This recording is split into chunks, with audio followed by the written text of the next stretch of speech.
Welcome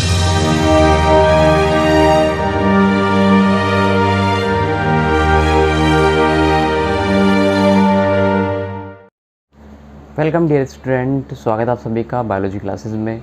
आज का हमारा टॉपिक है अमीबा में लोकोमोशन, जो कि शोल-जेल थ्योरी है। यानी कि शोल-जेल सिद्धांत के अनुसार अमीबा किस प्रकार से गति करता है, इसकी पूरी मैकेनिज्म। ये जो टॉपिक है वो पेपर में बहुत बार पूछा गया है और लगभग हर एक साल बाद में रिपीट होता है। और ये आज हमारा जो टॉपिक है वो बहुत ही इम्पोर्टेंट टॉपिक है और इस साल रिपीट होने वाला है, यानी कि मोस्ट इम्पोर्टेंट टॉपिक है। इसको आप डबल स्टार लगा के नोट कर सकते हो और इसकी जो मैकेनिज्म है आपको अच्छे तरीके से समझनी है, जिससे आपको बिल्कुल भी परेशानी ना हो। तो चलिए, हमारा आज का टॉपिक जो है, आज का हमारा टॉपिक है जो कि डबल स्टार है, मोस्ट इम्पोर्टेंट टॉपिक है, अमीबा में गमन। इसके लिए जो थ्योरी दी गई है वो शोल-जेल थ्योरी है। इम्पोर्टेंट थ्योरी है, इसको याद रखना। देखिए, अब तक तो हमने अमीबा में नॉर्मल लोकोमोशन के लिए जो थ्योरी दी गई थी वो हमने पढ़ी, जो कि अच्छे से डिफाइन नहीं कर पाई अमीबा में लोकोमोशन को। इसलिए हम सर्वमान्य जो अमीबा में गमन के लिए जो मैकेनिज्म दी गई है या थ्योरी दी गई है वो हम शोल-जेल थ्योरी को ही पढ़ते हैं और इसी के बेस पे हम अमीबा में गति को समझते हैं। तो स्टार्ट करते हैं अमीबा में गति। देखिए, अमीबा में जो लोकोमोशन होता है उसको यहाँ पे 4 स्टेप में डिवाइड किया गया है, यानी कि पूरी मैकेनिज्म को 4 स्टेप में हम यहाँ पे पढ़ेंगे। देखिए, शोल-जेल थ्योरी जो है वो साइंटिस्ट हाइमन ने 1917 में प्रस्तुत की। साइंटिस्ट की बात करें तो यहाँ पे हाइमन साइंटिस्ट था जिन्होंने 1917 में इस थ्योरी को प्रतिपादित किया। और इनके अनुसार जो अमीबा में गति होती है वो इनके अंदर भरे हुए जो फ्लूइड होता है, यानी कि गाढ़ापन जो होता है, उसमें परिवर्तन के कारण होती है। यानी कि इनके अंदर जो प्रोटोप्लाज्म भरा होता है उसमें परिवर्तन होता है और जिससे अमीबा क्या करता है, गमन करता है। देखिए, अमीबा में जो लोकोमोशन होता है वो 4 स्टेप में पूरा होता है, यानी कि इनकी जो मैकेनिज्म है वो 4 चरणों में पूरी होगी।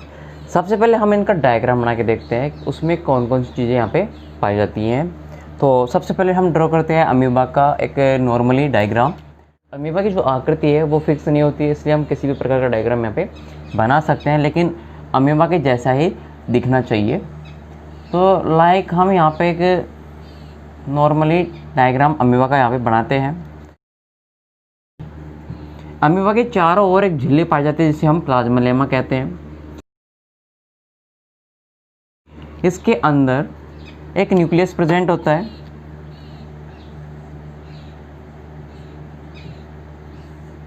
ये इसका केंद्रक हो गया, जबकि इसके अंदर कुछ खाद्य धानियाँ पाई जाती है, यानी कि फूड वैक्यूल्स। तो यहाँ पे सारे क्या हो गए, फूड वैक्यूल्स हो गए, खाद्य धानियाँ। इसके बाद हम अगर बात करें इसके अंदर भरे हुए लिक्विड की, तो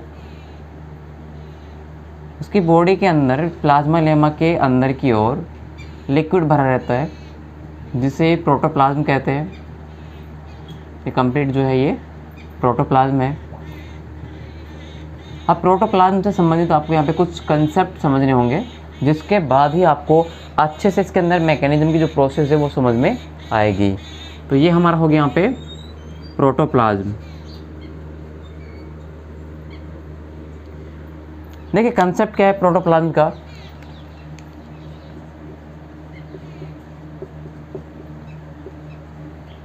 प्रोटोप्लाज्म को बोलते हैं जीव द्रव्य। अब ये प्रोटोप्लाज्म जो है वो 2 प्रकार का होता है यहाँ पे। एक झिल्ली के पास में जो प्रेजेंट होता है उसको बोलते हैं एक्टोप्लाज्म, एक्टोप्लाज्म। जबकि अंदर की ओर जो प्रेजेंट होता है उसको बोलते हैं एंडोप्लाज्म।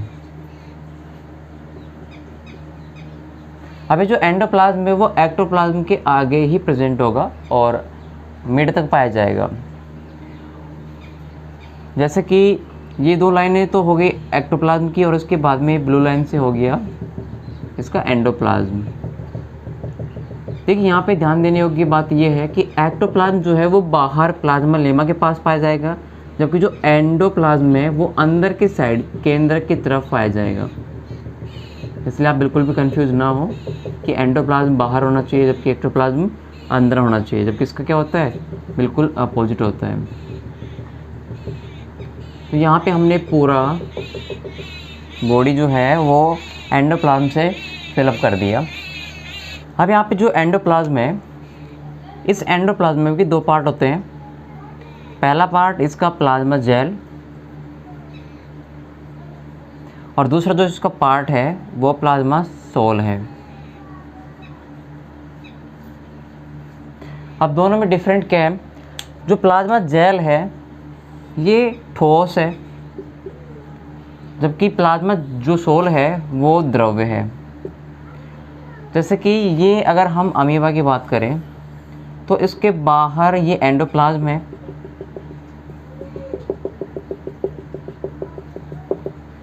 और इसी में ही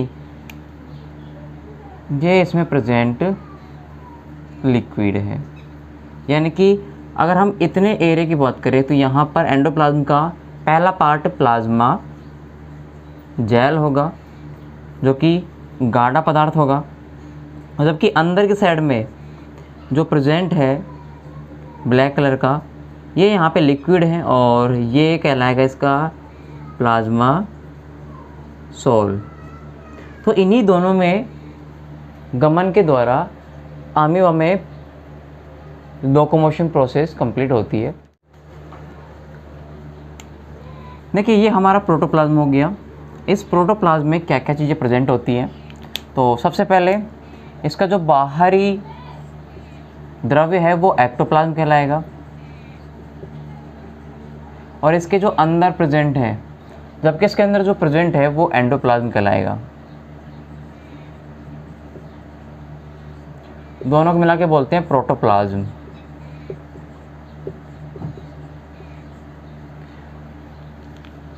अब इसमें बात करते हैं एंडोप्लाज्म की, तो यहाँ पर जो प्रेजेंट है ये फर्स्ट वाला, ये इसका कहलाएगा प्लाज्मा जेल, और इसके अंदर जो प्रेजेंट है ये वाला पोर्शन, ये इसका कहलाएगा प्लाज्मा सोल। और ये जो पूरा रीजन है वो सॉल्यूशन रीजन है। देखिए अब हम स्टेप बाय स्टेप इनमें लोकोमोशन की प्रोसेस को समझेंगे। तो पहला स्टेप, देखिए स्टेप फर्स्ट में क्या होता है, जो प्लाज्मा लेमा है ये प्लाज्मा लेमा सतह से चिपक जाती है। अमीबा की जो प्लाज्मा लेमा होती है वो सतह से चिपक जाती है। तो फर्स्ट हमारा स्टेप हो गया प्लाज्मा लेमा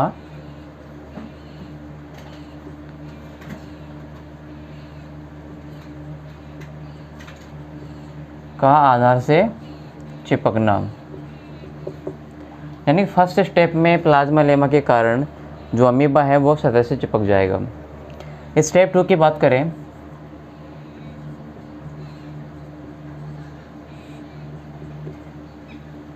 स्टेप 2 में क्या होता है, जब अमीबा प्लाज्मा लेमा की सहायता से आधार से चिपक जाता है तो इसमें जो इसका प्रोटोप्लाज्म है वो बहने लगता है, जिसमें मोस्टली जो प्लाज्मा सोल है उसमें गति होती है, और ये प्लाज्मा सोल जो है वो आगे की ओर बढ़ता है इस प्रकार से, और एक निश्चित दिशा में बढ़ेगा, जिससे क्या होगा कि जो उसमें अमीबा है उसका कोई एक एरिया जो है वो आगे की ओर बढ़ जाएगा। तो दूसरा स्टेप हो गया हमारा इसमें प्लाज्मा सोल का बहना। इसके बाद जब प्लाज्मा सोल आगे की ओर बहता है तो इसमें प्रेजेंट प्लाज्मा जेल का आंशिक द्रवीकरण होने लगता है, यानी कि ये जो ठोस है प्लाज्मा जेल, ये अब प्लाज्मा सोल के आगे की ओर बढ़ने पर ये ठोस से द्रव में कन्वर्ट हो जाएगा, यानी कि इसका आइसोलेशन हो जाएगा, द्रवीकरण हो जाएगा। जब ये द्रवीकरण होएगा तो ये फिर आगे की ओर बढ़ना स्टार्ट कर देगा, जिससे प्लाज्मा सोल के ऊपर प्रेशर गिरेगा। यानी कि अगर हम एक डायग्राम से समझें इस प्रकार से, देखिए यहाँ पर जो हमारे प्लाज्मा लेमा है उसके जो पास में प्रेजेंट है ये ठोस चीज़ें, ये प्लाज्मा जेल है जो कि ठोस है, जबकि इसके अंदर का जो पोर्शन है और अंदर का इस साइड में ये इसमें लिक्विड का है, और ये जो लिक्विड है वो प्लाज्मा सोल है। ये इससे कुछ पतला है, प्लाज्मा सोल। जब देखिए प्लाज्मा सोल जब आगे की ओर बढ़ेगा, अपने स्थान से यहाँ से जाएगा, तो इसका जो एरिया है पीछे का वो खाली हो जाएगा। जब एरिया खाली हो जाएगा तो यहाँ पर जो इसके पीछे जो प्रेजेंट है प्लाज्मा जेल, इसका आइसोलेशन होता है, यानी कि द्रवीकरण। और द्रवीकरण का मतलब होता है कि जो सेमी सॉलिड चीज़ है वो लिक्विड में कन्वर्ट हो जाएगी, द्रव में बदल जाएगी। जब ये द्रव में बदलेगी तो ये बहेगी, यानी कि शांता वाला प्रॉपर्टी जो उसमें विकसित हो जाएगी। जब ये बहेगी तो ये खुद आगे की ओर बहना स्टार्ट हो जाएगी, जिससे क्या होगा, यहाँ पर जो प्लाज्मा सोल बहकर आगे गया था उसके ऊपर पीछे से प्रेशर आएगा प्लाज्मा जेल का। यहाँ पर इसका क्या आएगा, प्रेशर आएगा। प्रेशर आने के कारण ये जो सोल है वो आगे की ओर और बढ़ेगा। जब आगे की ओर बढ़ेगा तो इसमें क्या होगा, अमीबा के अंदर कूटपाद विकसित होंगे, यानी कि इसमें लोब निकलेगी। और लोब निकलती है तो लोब की सहायता से ही अमीबा में क्या होता है, गमन होता है, इस प्रकार से। तो यहाँ पे वही मैकेनिज्म है, सबसे पहले प्लाज्मा सोल आगे की ओर बहता है और उसके बाद में प्लाज्मा जेल का आइसोलेशन होने लगता है। जब इसका आइसोलेशन होता है तो ये भी फिर आगे की ओर बहना स्टार्ट कर देता है, जिसके कारण प्लाज्मा सोल के ऊपर आंशिक प्रेशर पड़ता है। प्लाज्मा सोल का बहना, उसके बाद क्या होगा, प्लाज्मा सोल जब आगे बह जाएगा तो प्लाज्मा जेल में आइसोलेशन होगा।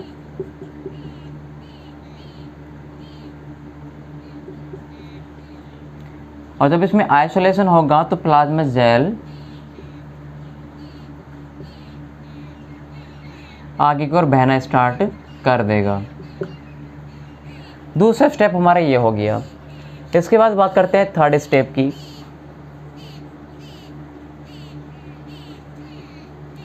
स्टेप थर्ड में जो प्लाज्मा सोल है वो आगे की ओर बढ़ा है, जिससे इसमें एक उभार निकल जाएगा, और उभार निकलने के पश्चात प्लाज्मा जेल आगे की ओर बढ़ना स्टार्ट कर देगा।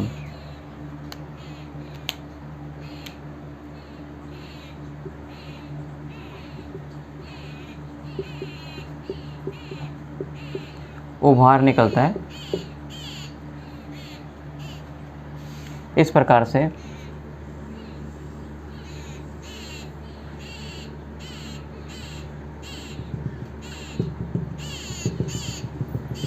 और इस उभार के निकलने पर जो प्लाज्मा सोल है वो इसमें आकर के भर जाता है।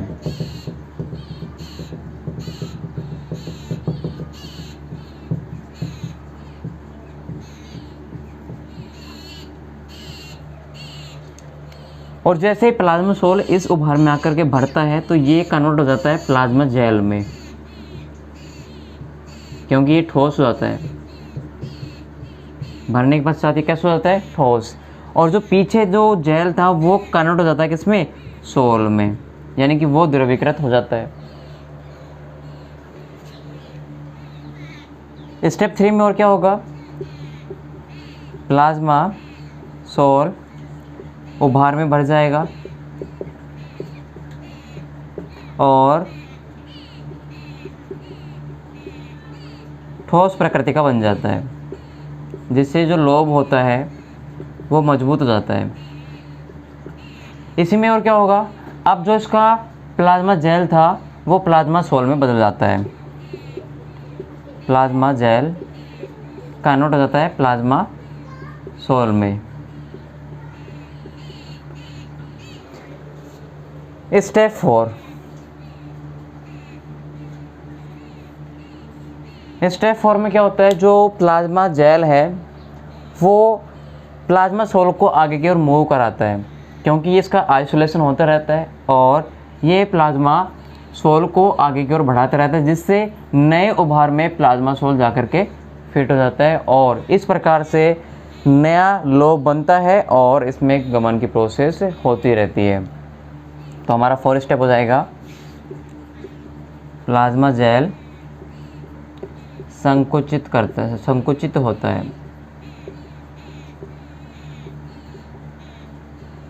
और प्लाज्मा सोल को नए लोब में भेजता रहता है।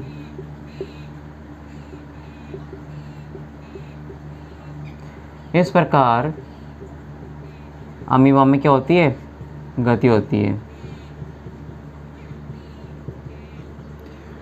देखिए अमीबा में जो जेल है वो सोल में कन्वर्ट होता है और जो सोल है वो जेल में कन्वर्ट होता है। यानी कि सबसे पहले जो सोल था वो आगे की ओर बढ़ कर के जेल में बदल रहा था और जो पीछे जेल था वो सोल के आगे की ओर बढ़ने पर सोल में कन्वर्ट हो रहा था आइसोलेशन द्वारा। तो यहाँ पर एक मैकेनिज्म हुई कि जेल कन्वर्ट हुआ सोल में और सोल कन्वर्ट हुआ किस में, जेल में। इसलिए अमीबा में इस प्रकार के गति के सिद्धांत को सोल जेल थ्योरी कहते हैं। और ये जो थ्योरी है वो साइंटिस्ट हाइमन ने प्रस्तुत की 1917 में। और इस थ्योरी के समर्थन में दो साइंटिस्ट आए पेंटिन व मास्ट। उन्होंने 1925 में इनका समर्थन किया। साइंटिस्ट पेंटिन एंड मास्ट 1925 में इनका समर्थन किया। ये इसका मोस्ट है, अंडरलाइन कर लेना इसको। तो इस प्रकार से अमीबा में गमन की प्रोसेस पूरी होती है सोल जेल थ्योरी के अकॉर्डिंग। नेक्स्ट हमारी जो थ्योरी है वो फोल्डिंग और अनफोल्डिंग थ्योरी है। ये स्टूडेंट, आशा करता हूँ आज का वीडियो हमारा आपको अच्छा लगा होगा। तो प्लीज़ इसे लाइक कीजिए और हमारे बायोलॉजी क्लासेज चैनल को सब्सक्राइब कीजिए, साथ में बेल आइकन को भी प्रेस कर लीजिए ताकि आगे के चैप्टर जो हमारे बायोलॉजी क्लासेज यूट्यूब चैनल पे आएंगे वो आपको तुरंत सबसे पहले प्राप्त हो जाएं। Thank you student.